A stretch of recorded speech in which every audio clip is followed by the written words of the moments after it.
What's up, Kenan here, and today I am hanging out with Jason Abels and David Hartsock. They are the two partners in Tiger Homes. Now, this is not a tiger, it's a Black Leopard, but we're gonna have a pretty fun day because you've seen his lemurs, you know what he's all about with habitat. We're about to meet the second portion of this brain trust, I suppose. The team. The team, all right, good deal, man. So stick around, it's gonna be a fun show today.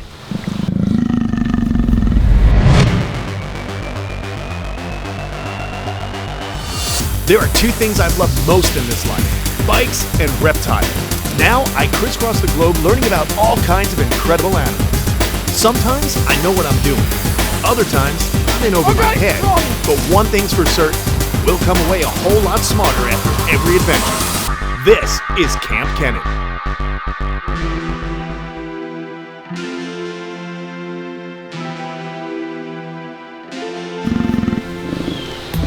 All right, man, so I'm really excited. Jason has been telling me about Tiger Homes for a long time, and I'm really psyched to meet you, man. You seem like a ball of energy, which is a man after my own heart. But I gotta ask you, we're hanging out with the Black Leopards. This is midnight, and she's making a really nice sound. I mean, you hear that sound. There's certain animals that just command respect, and certainly a leopard is one of them. But what I want to ask you guys is, how did you guys come to meet each other, and what's the purpose behind Tiger Homes? Well, basically, we've been friends for like 20-something years, at least. We both started, with volunteering at different facilities that primarily did their business was birthday parties, grand openings, and we hated that. We hated taking these animals, shoving them into kennels, taking them in a car, going to some kid's birthday party. Our goal has always been based off of education and conservation awareness, habitat protection, and David came up with the idea of putting web cameras. Yeah, now that's really fantastic. Yeah. Now this was 10 years ago, and that's prior to the internet's, I mean, it's before the internet even got started. Yeah. So you guys were doing webcams that people could log on and check out the not only could they log on, they could take snapshots of what they were looking at. Directly from the camera. Really cool. So it's less stress on these animals, which is awesome, and you're also providing these animals with, I'd say, kind of a retirement home. We are in South Florida. Oh, yeah. But this is a place where some of these animals, like you were talking to me earlier about, one of the big things years ago was to get a smaller cat and have pictures taken with it. It's not a few years ago. That's getting a bigger and bigger problem with other facilities. They call them tiger babies. And basically the state of Florida only allows people to touch these animals till they're about 60 pounds. So now I think it's 50 or 40 now. Yeah, so once they get bigger, they're too dangerous. They're a dangerous animal. Let's be realistic, and therefore they can't be out in the public. So unfortunately, these animals have nowhere to go. So that's where many of the animals come. Some of the animals come. We do have some which we're going to introduce you to later that were tiger babies. And basically, these facilities that make their living off of $20 a picture with a baby tiger, now they have to replace that tiger. So these facilities can go through hundreds of tigers, of course, for a couple years. And constantly have these surplus tigers to get rid of. And now with webcams, you guys can actually just keep these animals happy, keep them in one spot, and you can kind of see them. And we never made our living off of doing that, by the way. We have a couple animals that we've rescued from other facilities that basically didn't have the room for these quote-unquote unusable tigers anymore. And you guys mentioned that leopards are solitary animals. This animal here, you mentioned that was actually just a little bit, where there's kind of a bunch of people around right now with the crew and stuff, so maybe she's just a little uncomfortable. So why don't we move along and see some of the other guys? Sounds like a plan. Real quickly, black leopards and regular leopards, they're the same species, right? Same exact species, it's just a different color mutation. It's not a different subspecies or anything like that. Gotcha. So who's this right here? This is definitely a tiger, but it looks totally different than any tiger I've ever seen, and the color. Yeah, that's Raja. He's a young male tiger. He's a golden tiger, or sometimes called as a strawberry tiger. Like I was saying earlier, it's not a different subspecies of tiger. It's basically a Bengal tiger. In the wild, they're found in one location in the world. It's in the Gir forest in India. Oh, cool. And the Gir forest is covered in a red clay. And some scientists theorize that these guys have evolved over thousands of years as a camouflage to blend in with that red clay. It's purely a theory. It's never been proven. And who is he talking to right now? What's her name? We haven't named her yet. We kind of just got her. Both of these Yeah, cats. but this like Monday. Yeah. No way. Yeah. And we just did a great introduction. They were introduced, and you know, both of these babies were tiger photo babies. These both came from facilities that make a living primarily off of taking pictures with tourists and stuff, and they become useless after a period of time, and we end up taking these two in. It's a shame to think something so beautiful and majestic is useless. Yeah, for money purposes, you know, for people that make their living off of that, it can be, and it's becoming an epidemic around the country right now. Now I notice also your forest buddy here, he's got a bob tail, man. Yes.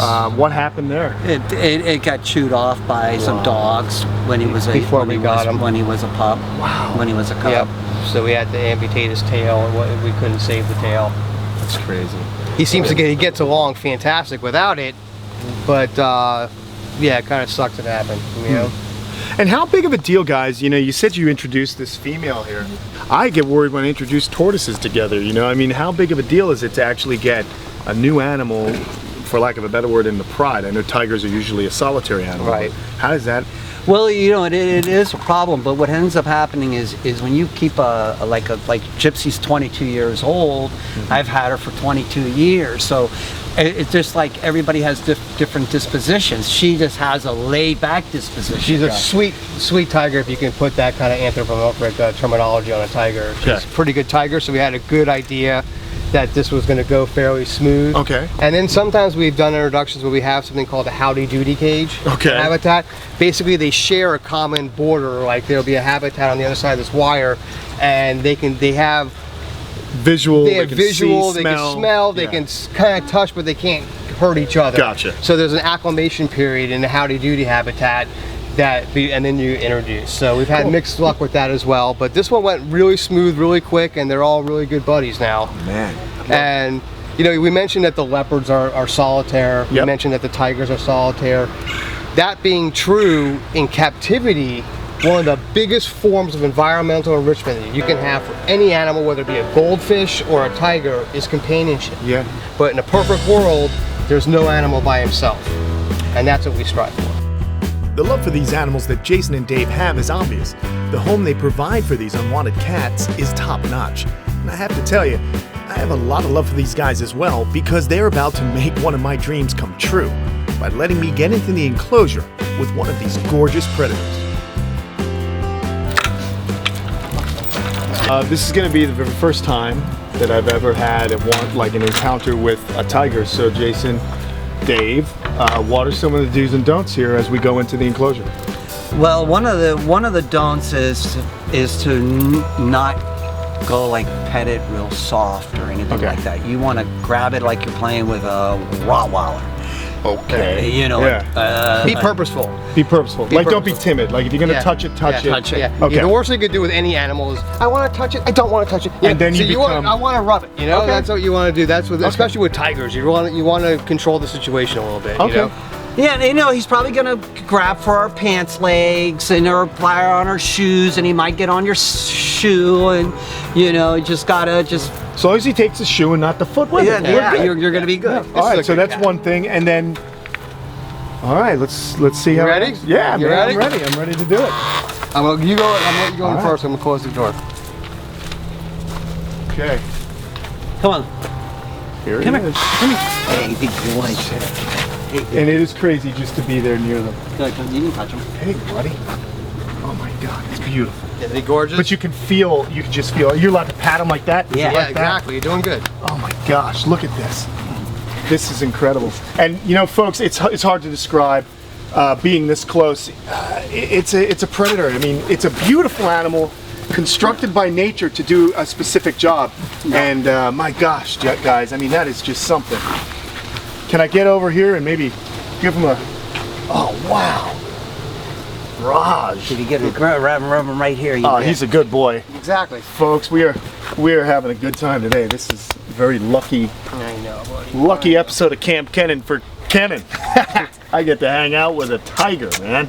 He's a good cat, but he's 100% tiger all the time, you know? So you can never, you know, it's like never play with a loaded gun, right? Absolutely, and he's always locked and loaded. As I say that though, Dave's kind of playing with him. No, he's controlling him, right? Because he would have loved to come around and just jump on you. Yeah, I was actually saving you. Yeah, thank you. Because you again back to the vulnerability. These cats work off of vulnerability. So well, that's why in the indigenous areas, the people that work there, they'll wear masks with eyes on the back of their heads. That's the exact same thing. Because that's how a tiger attacks its quarry, its prey. Let's come on over here, guys. See, but he's getting a little riled up. Okay, so you have to read this animal's behavior right now. Absolutely. And at what point do you start to feel uncomfortable that you can't handle him, Dave, to where we need to leave? You're good. We're good. We haven't hit that point yet. Yeah. Okay. No. I want to know what that point is so I know to leave. Well, when his ears start going back and he starts This is all growling. playful, but things with big cats escalate. Very quickly. From playful to possession to I want to keep you. Okay. So that's what you gotta watch out for. Gotcha. All right. And as always, I have to protect my cameraman. Yes, good call. Did you get that? Oh my gosh, Dave. Yeah, this is But quite is that solid a muscle or responsibility. what? It's all solid muscle. Oh boy. And he didn't even feel that. No, he's a meathead, man. He's a total meathead. He's like some of the guys I work out with in the gym, man. But here's something that's so impressive and always impresses me. If you ever have the opportunity. Hey, no, stay. Good boy. Shut that door. Give me All right. So you notice this is probably a strange edit, and that's because Tom, my award-winning camera guy, ran out. We ran out of SD card, so we're gonna go back in. But as you can see, he's been riled up. He's playing. This is playful behavior, but as it was explained to me by David and Jason, is that their playing is so far beyond what human beings are capable of and capable of fighting off. So it's really important that we read this animal's behavior, because the playing can go from, as Jason mentioned, playing to possession, to I've got you, to hey, I really got you, and you're tasty. So what we're gonna do is let David settle him down a little bit, because there's a lot of stimulation, plus with the new female that was just introduced. And well, let's kind of walk over and talk to Jason a little bit. But again, you see how much work it is just for Dave to keep this animal where he was. Now, what was going to happen? He was going to jump, and you thought that might be a little too pouncy. Yeah, that gave him a running start. Exactly. But I took that away from him. Okay. Exactly. I took that play game away. All right. By coming to him. Yeah. Okay, cool. And that's usually what you want to do. You want to walk right to him. You don't want him running to you. Yeah, very deliberate. Again, that was what was told to us when we come in here. Very deliberate with the animal. And you can see what looks like roughhousing is actually, that's probably moderate, tiger communication, isn't it? Pretty much. And what Dave was just trying to do is like mellow him out. He's a little wound up right now. And like I said, tigers and big cats, fun escalates into something else. Yeah. So he's just practicing his skills. Right now, and he has so much capabilities, this cat, and he wants to use them. Yeah. He's like a kid who just got his license. Pretty much. He wants to drive everywhere. But you gotta, But he's a tiger. They're natural born killers, and you gotta be careful at all times. They do not make pets, Not at all. And something I think is important that we need to say about what they're doing here at Tiger Homes, they do not breed these animals. These animals are not being bred. They're specifically animals that needed. All right, so it's getting pretty back out, guys. All right, we're gonna back out. We're gonna see, because again, this guy got himself a little worked up. Get out the door. So we'll just listen to the experts. But basically, he's just wound up. They introduced a new female. There's 3 people walking in the enclosure, so you can see how things can escalate. And the last thing we want to have is any kind of accident here. So let's let them handle it. And I think we've had enough of a tiger interaction. Step past him. Stop! Yeah, all right. So it's... How was that? That's cool. Was that the experience you're looking for? That's pretty amazing. No, I listen, guys, I really love what you're doing. And it looks, to the untrained eye, you think like these guys are yahoos. But everything they're doing is deliberate, and that's how you have to handle these animals to make sure they don't inadvertently get the best of you. Right, and there's a time to go in, there's a time not to go in, there's a time to go in, and there's a time to leave. And like I said, it escalated a little bit, and those are all fun behaviors for the cat. That was not any antagonistic, aggressive behavior, but it could have become that way. And the truth is, these little bites and stuff like that could take a finger off, it escalates, so we wanted to kind of He's 175 pounds of muscle. You're winded, brother. I'm winded, okay? No a worries, workout, man. you know? Yeah, he weighs about 2 pounds more than I do. I'm gonna have to go into the gym for about 18 more years to match this guy. He's unbelievable. Yeah. I just want to say thanks so much. My pleasure. Jason, you always just pleasure. bring me to such amazing places. And what you're doing, Dave, incredible work, man. It was really And I wish nice meeting you. Pleasure meeting you as well. Guys, I hope you loved it. Don't forget to check out Tiger Homes on YouTube. You can see some of their videos. Check them out on the web. Don't forget, also check me out on Facebook, Instagram, and of course, subscribe to the YouTube channel under Kamp Kenan. Thanks so much. Sick. I touched the tiger. Yeah, you did. You're awesome. And we survived. Yeah.